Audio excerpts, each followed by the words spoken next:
3, 2, 1, and... Oh, I was running. You cannot What say is that end. end? 3, 2, 1. One go. Okay, we try one more time. Okay, we cannot, then we just move on now, okay?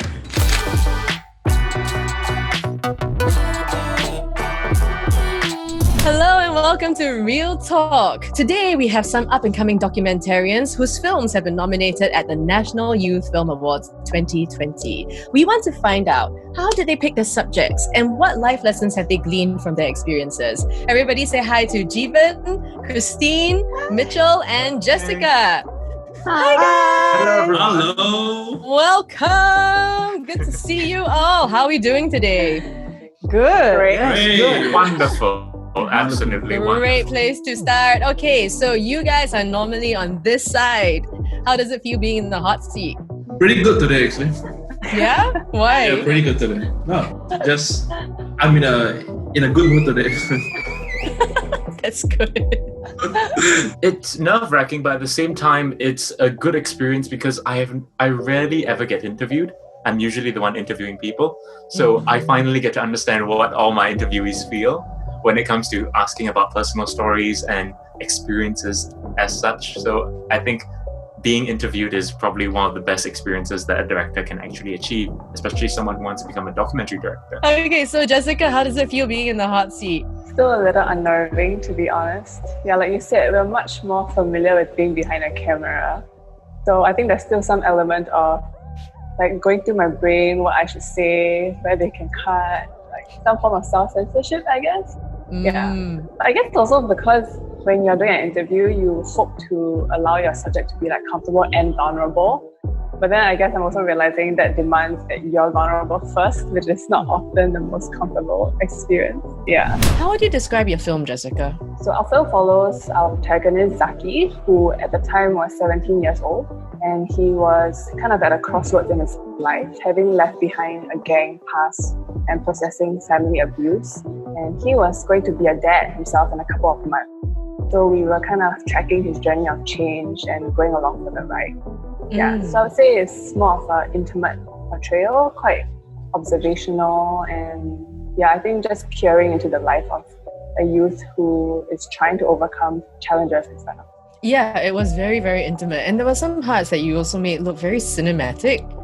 It was like you created this mood around his life as well.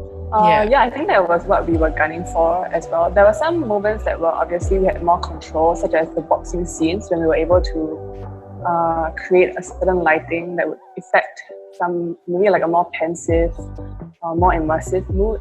And then a lot of the other times we were just shooting with the natural light. So do you have a question for anyone else here?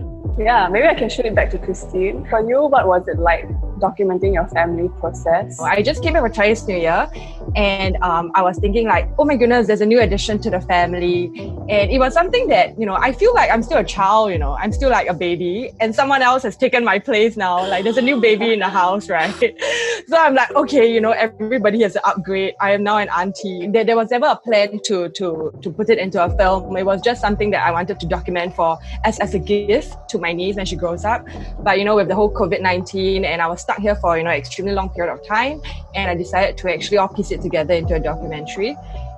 Knowing that core, that is for my niece. And if I'm a kid, I would love to see the fights that my family goes through when I'm growing up, right? But I just had to tell myself also that I'm sure people will be able to appreciate more fonder memories, when they are seeing things that they can remember, and it's all a slightly little bit more like positive or observational, but not going into parts, just respecting them as my family and as profiles as well, lah. With this documentary, it was really, really raw, so we really went back to the bare basics. I didn't have a crew. It was just me, myself. My camera is not like a cinema camera, and I didn't have like a boom. I didn't have like proper sound equipment. It was really like just quite run and gun. Your relationship with your mom, how did it change as you were creating this documentary? That's because no matter what, the relationship that you have with your interviewee or the person that you're documenting, they usually end up being a lifelong friend. Definitely, because like what you just mentioned, anybody interviewed, you become a stronger form of a relationship. Whereas for my mother, it blossomed into a stronger bond. Because this is so I went to India last August, and then till today, anytime whenever if she's feeling down, I can just mention certain scenes about whatever happened, about in the temple or in the village. It just brings back to her, and she'll sit down and then she'll just smile. So that's my go-to to calm her down. So I enjoyed this stronger bond that I have. That's so beautiful. Yeah, it really is. Wow, to have that something special that you guys sort of created together. I was not expecting that, but it just, like with documentaries, you never know how it's going to go only until at the end. So at any point in time, did anybody feel uncomfortable? The most difficult part of filming my documentary was that I had no control. And for someone who is considered to be a control freak, this was a gigantic challenge for me. But at the same time, I wanted to show that level of communication and teamwork that musicians put in order to produce something that is bigger than themselves. That's what they usually say is that they do all of it not for the glory of themselves, but because they enjoy that thrill of playing together with other people. And I wanted to document that. All right, so for the rest of you, like, how do you decide what to keep in and what to leave out? Editing was definitely a struggle, a real struggle. I prefer actually working with like paper. So we printed out the entire transcript, and then I will cut things up and jigsaw puzzle piece them on a table.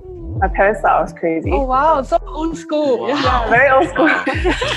A lot of repeated stuff. I mean, the crying patterns are similar. So after a while, I could realize like, oh, she cries like that because she wants something like that. And that's how I found out in post, because like the certain type of cry, like, oh, and then she keeps pooping when I join the footage up. When she cries like that and she keeps pooping. That was telling my sister like, oh, actually, this is her crying pattern, like, and this is what she's trying to communicate with us, when she cries like that.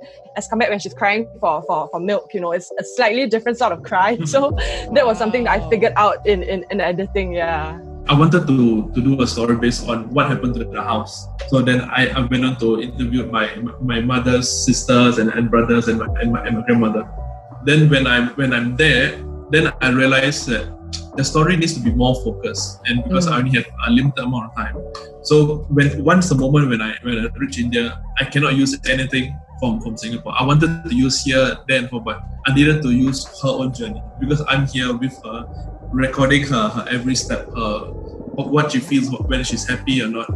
So when I came back in the editing process, anything towards family, I really don't like it, but I had to script that up because I need to be very focused towards her. Because I know the story I'm telling it's not for the audience. I'm telling a story for her. So if I focus on one particular point, then for the audience they can feel it better. It was really beautiful watching that. Like I never considered the fact that maybe my parents would want to go back and also see like came from like where that lineage goes, and watching your mom do that was really moving. Yeah, I thought it was very moving because at the start your mom was saying that every time she goes back, everybody is always telling her there's no time to go and check out the place. And then at the end, when she's really there and touching the brick and the stone, and also at the last shot, you had a very intimate portrayal of her lying on the bed and like talking, just processing her emotions. Yeah, so I thought it was nice that this was like your gift to her. Hey, Mitchell, sing for us. You make me feel so young. You make me feel so spring and sprung. And every time I see you grin, I'm such a happy individual. The moment that you speak, I wanna go and play hide and seek. I wanna go and bounce the mood just like the toy balloon. Wow! Oh, Thank you. Thank you so much, guys, for talking with us and for your wonderful documentaries. I feel like I learned so much, and now I would like to wish you all the best for the awards. Thank you. Thank you.